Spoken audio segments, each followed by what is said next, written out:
मेरी एक दोस्त को उसने रोस्ट किया था, तो उसको रोस्ट करना था, तो मैंने उसको रोस्ट किया, उसने मेरे ऊपर केस कर दिया। तो वहां पे क्या होता था ना, वहां पे होता था वन नाइट स्टैंड। तो मैं ऐसी वीडियोस नहीं बनाता था, मैंने स्टार्ट किया था घोस्ट वीडियो से। उसमें मैंने क्या किया था कि मेरा जो एक दोस्त था उसको मैंने स्कूल की ड्रेस पहना दी थी व्हाइट कलर की, और स्वेटर उसके टांट पे पहना दिया था, पूरा कवर कर दिया था, किसी जंगल में प्लेस कर दिया था, और वहां पे हमने एक घोस्ट वीडियो बनाई थी। फिर उसके बाद मैंने सोचा कि मैं थोड़ा फनी आता हूँ, तो फनी में मेरे को कुछ आता ही नहीं था उस टाइम पे, मेरे को लिखना ही नहीं आता था। तो फिर मैंने सोचा मैं रोस्टिंग करता हूँ। रोस्टिंग में मेरे को बहुत मजा आया, मैंने बहुत सारी वीडियोस बनाई, केस हो गया था। अब केस की कहानी बताता हूँ मैं तुम्हें कि मेरे ना थोड़े अच्छे खासे सब्सक्राइबर्स हो गए थे, मतलब अच्छे खासे उस टाइम पे, यानी 1000-1200, ठीक है। तो 1000-1200 सब्सक्राइबर्स हो गए थे। मेरी एक दोस्त को उसने रोस्ट किया था, तो उसको रोस्ट करना था, तो मैंने उसको रोस्ट किया, उसने मेरे ऊपर केस कर दिया, मेरे ऊपर केस कर दिया, और मेरे को बोला कि तेरे को आना पड़ेगा, और वो भी इधर।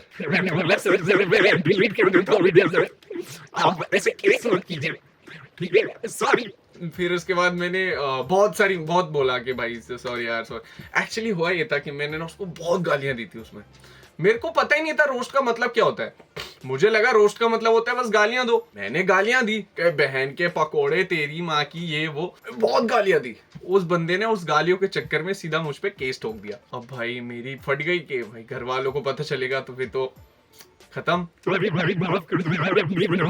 फिर उसके बाद उन्होंने केस वापस ले लिया, बल्ले बल्ले। के बाद मैंने वो रोस्टिंग वीडियोस बनाना छोड़ दिया था। फिर मैंने सोचा क्या करूं क्या करूं क्या करूं क्या करूं, तो मैंने थोड़ा इसको ब्रेक दिया कि ब्रेक देते हैं कंटेंट क्रिएशन को और किसी और फील्ड में घुसते हैं। फिर उसके बाद इवेंट मैनेजमेंट में घुसने का सोचा। तो इवेंट मैनेजमेंट मैंने बहुत मजा किया। इवेंट मैनेजमेंट में पूरा इंडिया घूम लिया, और इंडिया की बहुत सारी जगहों पे घुमा है मैंने, जैसे कि बैंगलोर, उदयपुर, जयपुर, गोवा, और बहुत सारी जगह घुमा है, ठीक है मैंने। तो वहां पे क्या होता था ना, वहां पे होता था वन नाइट स्टैंड। मैं नहीं करता था, मैं तो थोड़ा सा शरीफ हूँ। बहुत सारे बंदे करते थे, और मेरे को इतना मजा आता था ना, नई नई चीजें सीखने को मिलता था। मेरे को पता चला था वहां पे कि घोस्टिंग किसे बोलते हैं, बेंचिंग किसे बोलते हैं, फ्रेंड विद बेनिफिट किसे बोलते हैं। मैं मूवीज नहीं देखता हूँ, ठीक है, बिल्कुल मूवीज नहीं देखता हूँ। तो मेरे को उस टाइम पे पता चला था कि फ्रेंड्स विद बेनिफिट किसको बोलते हैं। सारी चीजें, जितनी भी गंदी चीजें थी ना, सब मेरे को उन लोगों ने बताई थी। सारी चीजें मुझे वहीं से पता चली, और ज्यादातर मुंबई के लोगों ने, ठीक है, वहां पे मुझे ये सारी चीजें सीखने को मिली। उसके बाद मैंने जो भी है वो रिलेशनशिप एक, उससे उस टाइम पे तो था मेरे 2.5 साल वाला, उसके बाद एक वो दूसरा वाला आया था जिसने मेरा मत्था खराब कर दिया था, ठीक है। ठीक है, 18-19 साल। एक्चुअली इवेंट मैनेजमेंट मैंने 12वीं पास करते टाइम पे ही करना शुरू कर दिया था, और कंटेंट क्रिएशन भी। लेकिन इवेंट मैनेजमेंट बंद हो गया था क्योंकि उस टाइम पे लगा था लॉकडाउन, ठीक है, तो उस टाइम पे बंद हो गया था। उसके बाद मैंने दोनों चीजें मैनेज की थी कि कंटेंट क्रिएशन भी मैं कर रहा था और साथ ही में इवेंट मैनेजमेंट भी मैं कर रहा था। तो दोनों चीजें कर रहा था, और दोनों ही चीजें ढंग की नहीं हो रही थी।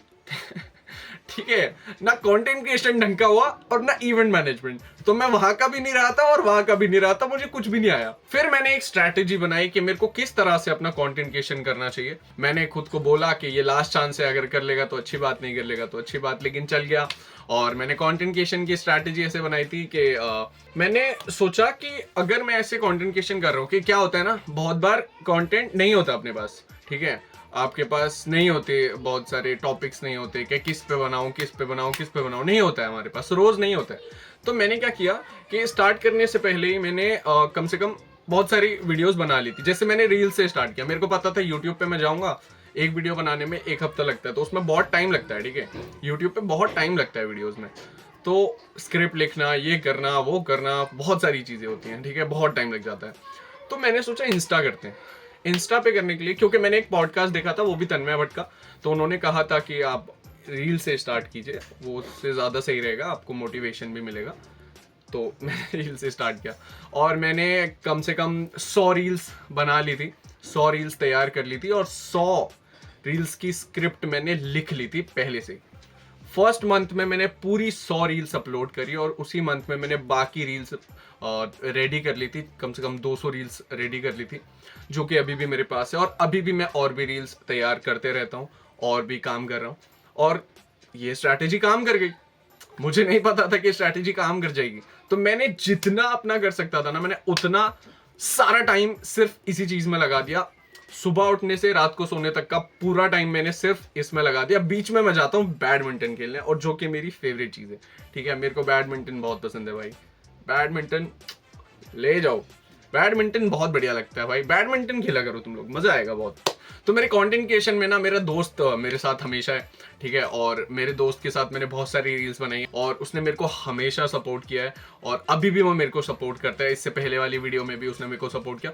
तो ये जैसे ये मेरा बेस्ट फ्रेंड है, और तुम ऐसा तुम्हारा कोई बेस्ट फ्रेंड हो या कोई फीमेल बेस्ट फ्रेंड हो, तो उसके साथ तुम लोग ऐसे वीडियोस बना सकते हो। अगर नहीं बना सकते तो अगर वो शाय है तो वो आपकी हेल्प कर सकते हैं। जैसे मैं सिंगल क्रिएटर हूँ, मैं खुद की वीडियो रिकॉर्ड करता हूँ, उसको नहीं लाता हूँ ज़्यादा वीडियोस में, तो वो मेरी हेल्प कर देता है। जैसे मैं जो रिकॉर्ड कर रहा हूँ अभी, उसके ही फ़ोन से कर रहा हूँ। मेरे फ़ोन में नहीं है इतना स्टोरेज, तो मैं नहीं करता हूँ अपने फ़ोन से रिकॉर्ड, तो मैं उसके फ़ोन से कर रहा हूँ। ये एक सपोर्ट होता है, ठीक है, इसको हेल्प ही बोलते हैं। तो ऐसे तुम अपने दोस्तों से हेल्प ले सकते हो। तो मेरे दोस्त ने मेरी बहुत हेल्प करी है, ठीक है, बहुत हेल्प करता भी है वो, रवि नाम है उसका। और अगर तुम लोगों को मुझसे किसी भी तरह की टिप्स वगैरह लेनी है, कुछ भी लेना है, तो तुम लोग मुझे बेझिझक पूछ सकते हो, मेरे को डीएम कर सकते हो, और इस कमेंट सेक्शन में भी बता सकते हो। Thank you so much for watching this video. अगर तुम लोग चाहते हो कि मैं स्ट्रैटेजी बनाऊं, अगर तुम लोग चाहते हो मैं आपको स्ट्रैटेजी बताऊं कि आपको किस तरह से वीडियो बनानी चाहिए, कैसे आपको अपलोड करनी चाहिए, और स्ट्रैटेजी क्या है, मतलब किस तरीके से करना चाहिए काम, और हैशटैग्स कैसे लिखने चाहिए, बाकी सारी चीज़ें कैसे करनी चाहिए, तो मैं सब चीज़ आपको बता सकता हूँ। एक अलग से मैं वीडियो बना सकता हूँ, आप लोग मुझे कमेंट कर सकते हैं। Thank you for watching, bye bye.